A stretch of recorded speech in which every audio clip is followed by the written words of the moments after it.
Daily bread Bible facts. అపోస్తులుడు అను పదానికి అర్థం ఏమిటి? అపోస్తులుడు అవడానికి ఉండవలసిన అర్హతలు ఏమిటి? బైబిల్లో అపోస్తులులుగా పిలువబడిన వారు ఎవరు?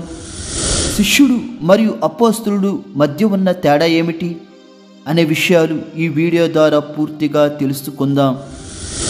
మనము కొంతమంది దైవజనుల పేరు ముందు అపోస్తులుడు అనే పేరును చూసే ఉంటాము.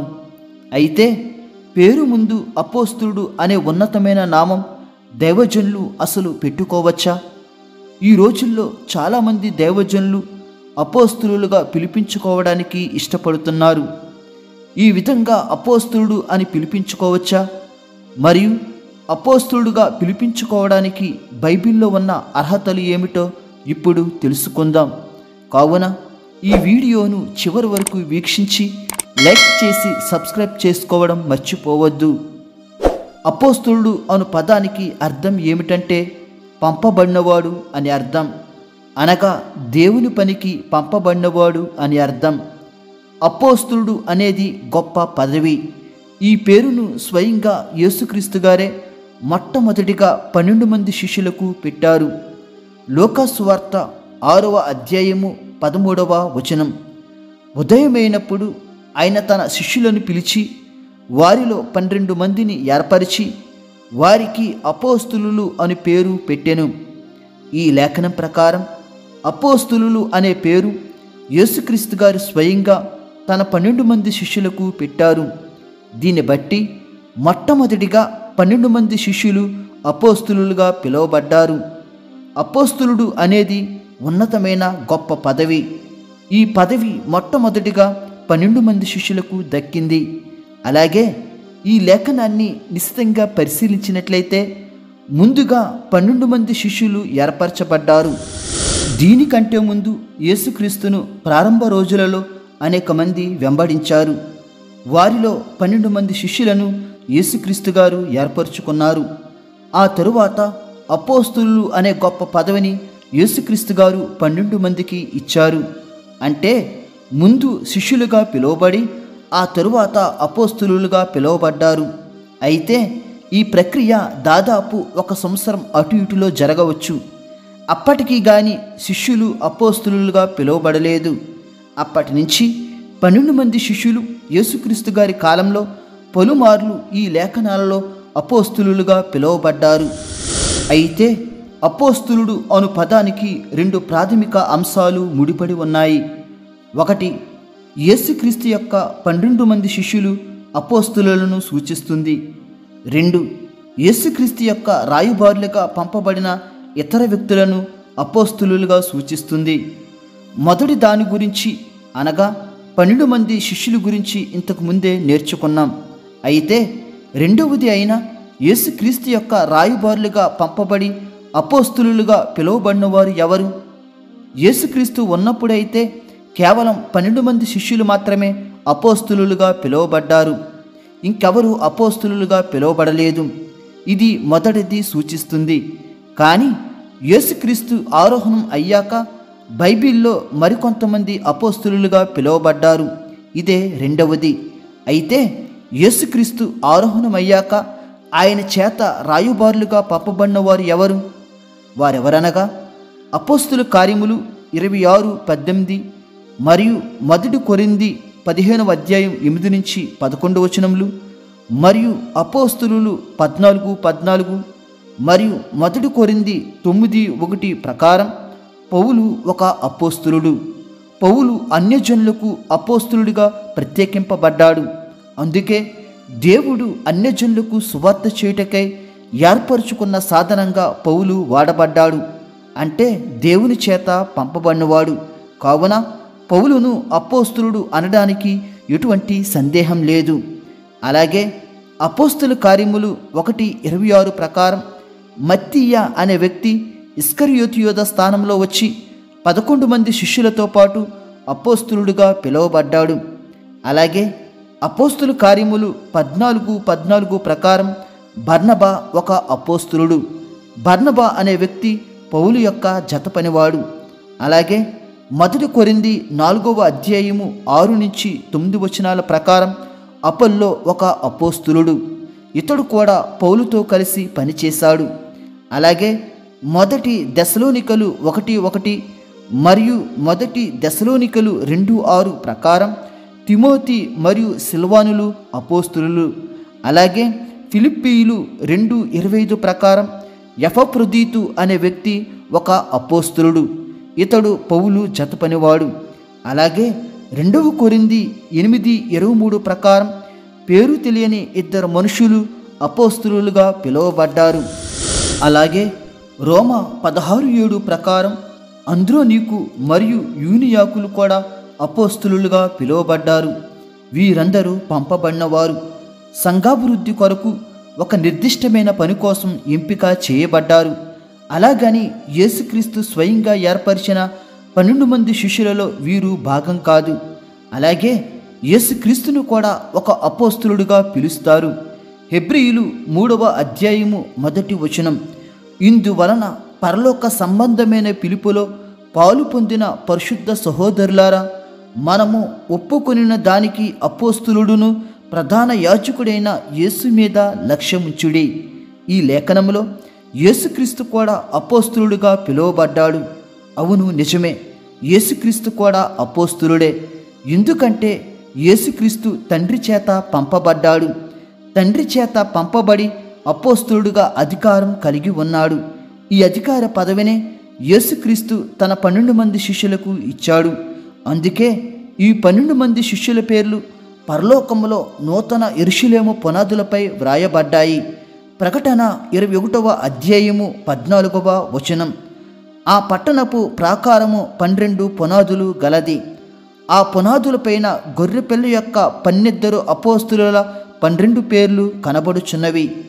ఈ లేఖనం ప్రకారం యేసుక్రీస్తు శిష్యులైన 12 మంది అపోస్తులు పరలోకంలో నూతన యెరూషలేము పునాదులపై వారి పేర్లు వ్రాయబడ్డాయి. ఈ 12 మంది అపోస్తుల పేర్లు పునాదులపై ఎందుకు వ్రాయబడ్డాయి? ఎందుకు వ్రాయబడ్డాయి అంటే, క్రొత్త నిబంధనలో యేసుక్రీస్తు ఆరోహణం అయ్యాక 12 మంది శిష్యులే ఆత్మ సంబంధమైన సజీవ మందిరానికి పునాదులు వేశారు. వీరు వేసిన పునాదులపైనే ఇప్పుడు సంఘం నిర్మించబడుతుంది. ఎఫెసీయులు 2వ అధ్యాయము 20వ వచనం, క్రీస్తు యేసే ముఖ్యమైన మూలరాయే ఉండగా అపోస్తులులను ప్రవక్తలను వేసిన పునాది మీద మీరు కట్టబడి ఉన్నారు. ఈ లేఖనం ప్రకారం యేసుక్రీస్తు ఆత్మ సంబంధమైన మందిరానికి మూలరాయి వేస్తే అపోస్తులు ప్రవక్తలు పునాదులు వేశారు. అంటే దాదాపు యేసుక్రీస్తు యొక్క 12 మంది అపోస్తులే సంఘానికి పునాదులు వేశారు. వీరి తర్వాతే మిగతా వారు వచ్చారు. ముఖ్యంగా పునాదులు వేసినది మాత్రం 12 మంది శిష్యులే. అందుకే యేసుక్రీస్తు ఆరోహణమయ్యాక 12 మంది శిష్యులు అత్యంత వేగంగా సువార్త వ్యాప్తి చేయడం జరిగింది. అలాగే పునాదులు నిర్మించడం జరిగింది. ఇంతకీ ఆ పునాదులు ఏమిటంటే, హెబ్రీయులు 6:1లో 6 పునాదులు కనిపిస్తాయి. ఈ పునాదులపైనే ఇప్పుడు సంఘం కట్టబడాలి. అందుకే ఇటువంటి పునాదులు నెలకొల్పిన 12 మంది అపోస్తుల పేర్లు నూతన యెరూషలేము పునాదులపై వ్రాయబడతాయి. ఇటువంటి నిర్దిష్టమైన పనులు గలవారినే అపోస్తులుగా మనం పరిగణించాలి. ఇప్పుడు మనం అపోస్తులుగా పిలువబడడానికి అర్హతలు ఏమి ఉండాలో తెలుసుకుందాం. 1. పునరుద్ధానం చేయబడిన క్రీస్తుకు సాక్షిగా ఉండాలి. 2.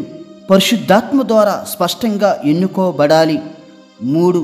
అద్భుతాలు, సూచక క్రియలు, మహత్కార్యాలు, స్వస్థతలు చేయగల సామర్థ్యం కలిగి ఉండాలి. 4.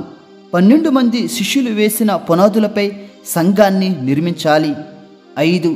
12 మంది శిష్యుల త్యాగపూరితమైన జీవితం గడపాలి.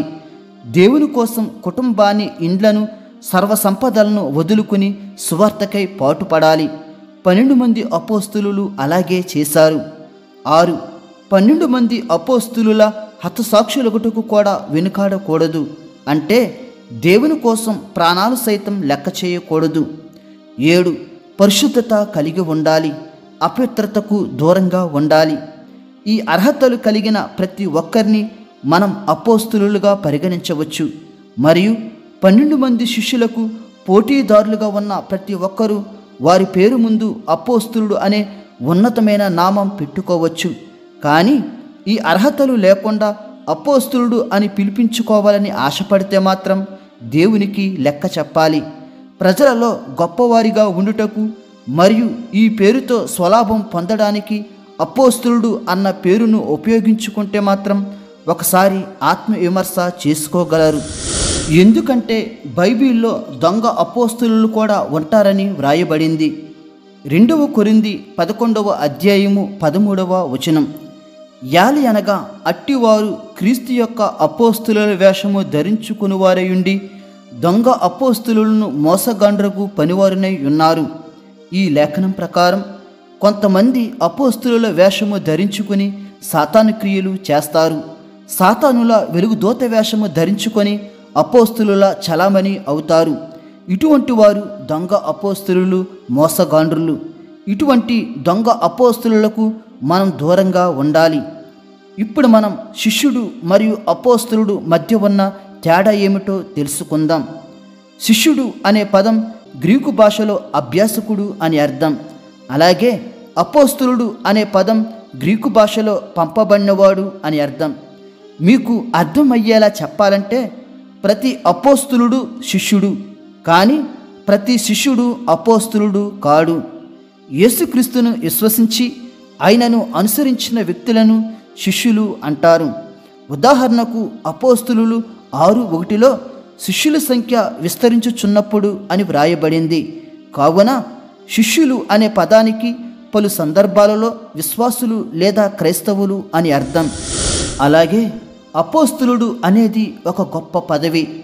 ఈ పదవి శిష్య రకంలో అత్యంత విశ్వాసం కలిగిన వారికి అపోస్తులుడు అనే పదవి ఇవ్వబడుతుంది. అందులో భాగంగానే యేసుక్రీస్తు తన పరిచర్య ప్రారంభంలో అనేక మంది ఆయనను వెంబడించారు. అందులో అనేక మంది శిష్యులుగా పరిగణించబడ్డారు. కానీ వారందరిలో యేసుక్రీస్తు 12 మంది శిష్యులకు మాత్రమే అపోస్తులుడు అనే పదవి ఇచ్చాడు. మిగతా శిష్యులకు ఇవ్వలేదు. అందుకే ప్రతి శిష్యుడు అపోస్తులుడు కాలేడు. కానీ ప్రతి అపోస్తులుడు ఇంతకు ముందు శిష్యుడే. పైగా అపోస్తులులకు శిష్యులుగా చేసే అధికారం ఉన్నది. మత్తయి సువార్త 28వ అధ్యాయము 19వ వచనం. కాబట్టి మీరు వెళ్ళి సమస్త జనులను శిష్యులునిగా చేయుడి. ఈ లేఖనంలో 11 మంది శిష్యులతో అనగా 11 మంది అపోస్తులతో యేసుక్రీస్తు గారు మాట్లాడుతున్నారు. అప్పటికి ఇస్కరియోతు యోధా చనిపోయాడు. అందుకే 11 మంది అంటున్నాను. మీరు వెళ్ళి సమస్త జనులను శిష్యులుగా చేయండి అని అపోస్తులకు యేసుక్రీస్తు గారు చెప్తున్నారు. దీని ప్రకారం అపోస్తులు శిష్యులను తయారు చేయగలరు, కానీ ప్రతి శిష్యుడు అపోస్తులుడిగా అవ్వలేడు. అపోస్తలత్వం అనేది దేవుని చేతిలో ఉన్నది. ఆయన ఏర్పరచుకున్న మరియు ఆయన కొరకు పంపబడిన వారికే అపోస్తలత్వం వస్తుంది. మిగతా వారు శిష్యులుగానే మిగిలిపోతారు. అలాగని శిష్యులు తక్కువ వారేమీ కాదు. శిష్యుల మీద అపోస్తలత్వం ఒక పదోన్నతి మాత్రమే. కావున శిష్యులు అపోస్తులు అనే భేదాలు లేకుండా దేవుడు మనకప్పగించిన ప్రతి చిన్న పనిని గొప్ప పదవిలా భావించి వధువు సంఘ తయారీలో పాలిభాగస్తులము కావాలి. దేవుడు మిమ్ములను మీ కుటుంబములను దీవించునుగాక. ఆమేన్.